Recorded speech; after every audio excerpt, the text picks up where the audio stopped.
स्वयं को भगवान की अमानत समझकर चलो तो पाप कर्म नहीं होगा। कर्म के दो रूप हैं, शुभ और अशुभ। दोनों का फल अवश्य मिलता है। शुभ कर्म का फल सुख और अशुभ कर्म का फल दुख के रूप में सामने आता है।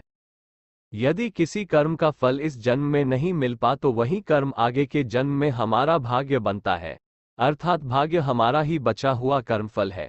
कर्म के अनुसार भाग्य भी अच्छा बुरा होता। यह एक गहरा तथ्य है जो धार्मिक और नैतिक मूल्यों के साथ संबंधित है। मानव जीवन में ये बात समझना महत्वपूर्ण है कि हम सभी इस धरती पर भगवान या उच्चतम शक्ति की अमानत हैं। इसलिए हमें अपने कार्यों को उस अमानत के रूप में देखना चाहिए और उन्हें सत्य और न्याय के मार्ग पर चलना चाहिए। ये प्रतीत हो सकता है कि यह बहुत ही साधारण और संज्ञानशील दृष्टिकोण है, लेकिन यह वास्तव में हमारे जीवन को सार्थक और संतुलित बनाने में महत्वपूर्ण भूमिका निभाता है।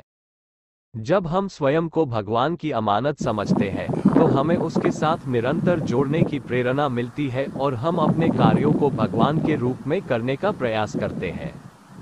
इस दृष्टिकोण का अनुसरण करने से हम अपने कार्यों को भगवान के सेवा में समर्पित करते हैं और अन्य लोगों के प्रति दया, समझदारी और सहानुभूति के साथ व्यवहार करते हैं। इससे हमारे कार्यों में धर्म, न्याय और सच्चाई की प्राधान्यता बनी रहती है और हम उत्तम मानव बनते हैं। परंतु यह मानना भी महत्वपूर्ण है कि धर्म के नाम पर किसी भी प्रकार की अत्यधिकता या आत्मग्लानि नहीं होनी चाहिए। ये बात ध्यान में रखनी चाहिए कि हम सभी मनुष्य हैं और आधिकारिक धर्म, न्याय और समझदारी के प्रति समर्पण करते हुए अपने कार्यों का प्रयास करें। अंत में, जब हम स्वयं को भगवान की अमानत समझते हैं, तो हम अपने जीवन को एक सकारात्मक दिशा में निर्देशित करते हैं और अपने कार्यों को धार्मिक और नैतिक मूल्यों के साथ मेल करते हैं। इस प्रकार हम अपने जीवन को एक सर्वोत्तम और प्रसन्नतम रूप में जीने का मार्ग चुनते हैं। पाप कर्मों से बचने के उपाय: सत्य और न्याय के मार्ग पर चलना। सत्य का पालन करना और न्याय के साथ व्यवहार करना पाप कर्मों से बचने में मदद करता है। ध्यान और मेधा का विकास: ध्यान और मेधा के द्वारा अपने मन को नियंत्रित करना और सही निर्णय लेना पापों से दूर रखता है।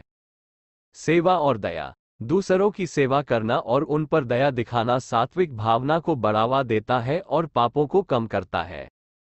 मन को शुद्ध करना: मन को शुद्ध करने के लिए ध्यान और ध्येय प्रार्थना का अभ्यास करना अत्यंत महत्वपूर्ण है। संयम और तप: इंद्रियों का संयम रखना और तप का अभ्यास करना अपने आप को पापों से बचाने में सहायक होता है। धार्मिक गतिविधियों में समर्पण: धार्मिक गतिविधियों में सक्रिय भाग लेना और उन्हें नियमित रूप से करना पापों से बचाव में मदद करता है। स्वाध्याय और आत्म परीक्षा: स्वाध्याय का अभ्यास करना और अपने आप की निरंतर आत्म परीक्षा करना अपने गलतियों को सुधारने में मदद करता है। गुरु की शरण में जाना: एक आदर्श गुरु की शरण में जाकर उनके मार्गदर्शन में रहना पापों से बचने में सहायक हो सकता है।